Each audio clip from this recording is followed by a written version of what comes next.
El financiamiento colectivo, el crowdfunding en América Latina, ¿cómo contribuye con el desarrollo empresarial, con la inclusión económica en la región? Nos estamos refiriendo a cualquier formación de capital donde las necesidades de financiamiento se comunican mediante una convocatoria abierta a un grupo de personas, y por ello se usa el término crowd, que significa multitud. Uno de los expertos en este tema es César Buenadicha. Él es especialista senior en innovación social en el FOMIN, que es la división del Banco Interamericano de Desarrollo, y él se encuentra en México porque el BID y el FOMIN y César presentó un informe sobre este tema para el caso mexicano, y nos interesa ahora ver qué está pasando en la región, incluido México. César, me da mucho gusto saludarte. Nosotros presentamos el tema hace casi un año o poco más de un año. ¿Qué ha pasado en el último año cuando se habla de crowdfunding? ¿Más dinero disponible, más organizado, una plataforma mucho mejor desarrollada? ¿Cómo nos describes? Muchas gracias, Gabriela, por la oportunidad de estar aquí esta noche. Esta mañana presentamos el informe sobre el mercado de crowdfunding en México, y realmente los datos que aporta el informe son asombrosos. Las primeras plataformas de crowdfunding en México se crearon en el año 2011, muchas de ellas incluso en el 2012, y en poco más de año y medio, 2 años, ya han levantado más de 50 millones de pesos mexicanos y tienen 200.000 usuarios registrados. Eso da una idea realmente del crecimiento del sector y del potencial que tiene para apoyar a los emprendedores e innovadores en la región de América Latina. Cuando tú dices plataformas, hablas de centros en donde, digamos, un marketplace, digamos, a partir del cual se acercan los que pueden ofrecer esta cantidad y quienes tienen esa necesidad, ¿correcto?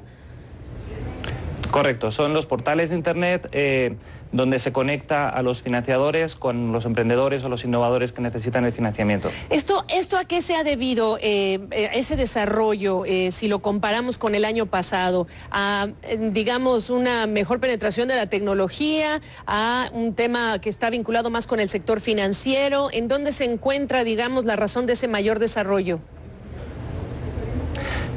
Yo creo que esto es un tema viral que va vinculado con el crecimiento de las redes sociales y las necesidades del emprendimiento y la innovación social en América Latina, que realmente está creciendo en el ámbito de crowdfunding, pero también en otros ámbitos en la región, ¿no?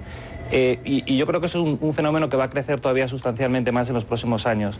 La idea del Banco Interamericano del FOMIN, preparando este informe, es presentar en un país cuál puede ser el panorama para acelerar y hacer más sostenible este fenómeno, porque la preocupación no es tanto si el crowdfunding crece mucho, crece poco, sino cuánto este fenómeno va a ser sostenible y va a ser algo que está aquí para quedarse y para crecer sostenidamente, ¿no? Y de ello depende, o de que eso ocurra, no depende de un tema tecnológico ni de un tema financiero, ¿depende de qué? Depende de la generación de confianza. El crowdfunding se basa en la utilización de Internet para realizar transacciones financieras.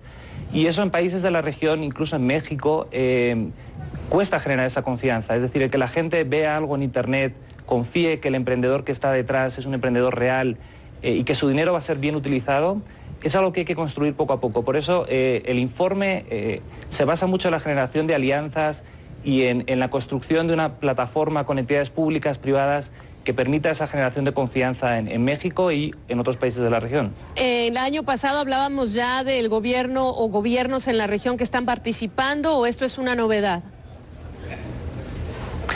Es una novedad relativamente, aunque ciertos países como Colombia, Chile ya están apoyando este tema, y en México de manera muy especial. El evento de esta mañana lo organizamos en alianza con el Instituto Nacional del Emprendedor, que es un aliado que ya está apoyando plataformas de crowdfunding, y que confiamos que con el FOMIN y el Banco Interamericano de Desarrollo podamos desarrollar una iniciativa de aceleración de lo que ya está pasando en México. Ahora, el tipo de proyecto que se aprueba, César, porque cuando hablamos de crowdfunding, pues el predecesor tenía que ser proyectos como Kiva, que se desarrollaron en Estados Unidos y que se enviaba dinero, digamos, a zonas remotas, rurales, donde hay mucha pobreza, para cuestiones, digamos, artesanales, etcétera. Ese es lo que sabíamos que era en ese momento una especie de crowdfunding menos organizado. Ahora, ¿quiénes son o qué proyectos son los que están siendo beneficiados?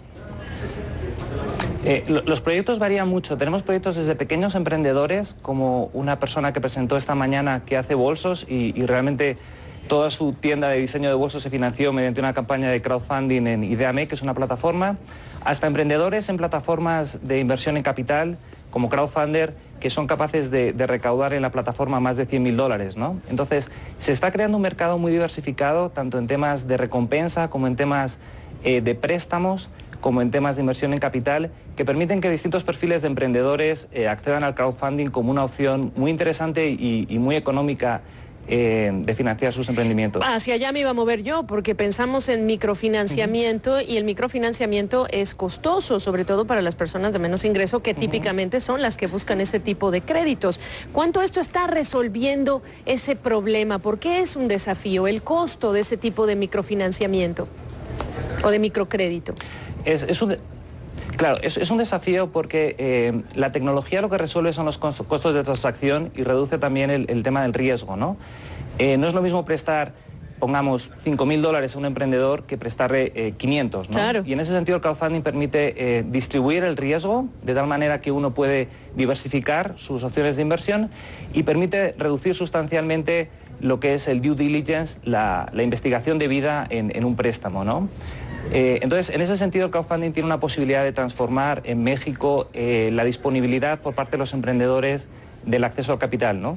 En las zonas remotas, en donde, por ejemplo, lo que ya ocurre es que hay muchas personas que están conectadas a Internet gracias a los dispositivos móviles, ¿cuánto ha hecho esto la diferencia? ¿O todavía no estamos hablando de un ecosistema que los alcance, pensando en la ventaja que puede ser la tecnología y en la llegada del crowdfunding? Nosotros queremos trabajar en particular en el hecho de que el desarrollo del crowdfunding en México y en la región sea un desarrollo inclusivo, que contribuya a la inclusión económica y a la democracia financiera y permita a esos colectivos tradicionalmente excluidos acceder a este financiamiento. En ese sentido, por ejemplo, por poner un ejemplo de cómo el crowdfunding sirve, el tema de mujeres, ¿no? En Estados Unidos, las mujeres que acceden a plataformas, dueñas de negocios que acceden a inversión de capital riesgo, es solo el 4% de toda la inversión de capital riesgo. En cambio, el porcentaje de mujeres dueñas de empresa que acceden a financiamiento a través de plataformas de crowdfunding es del 40%. Esto da una idea de que el crowdfunding abre oportunidades para colectivos que tradicionalmente no han tenido las oportunidades quizá más justas de acceder a un financiamiento oportuno y necesario para su negocio, ¿no? Definitivamente, y hay que ver cómo esto va a sustituir o se va a convertir en una poderosísima opción para muchas personas en la región. Te voy a emplazar a que luego, fuera de cámara, nos des los detalles de algunas plataformas para los interesados, que sean serias, que sean conocidas, incluso con las que ustedes trabajen, para que la gente interesada tenga una idea pues mucho más cercana de lo que está pasando en el tema del crowdfunding. César Buenadich, especialista en innovación social desde la Ciudad de México. Gracias, César. Gracias, Gabriela. Otra pausa en CNN Dinero y en segundos les hablamos de la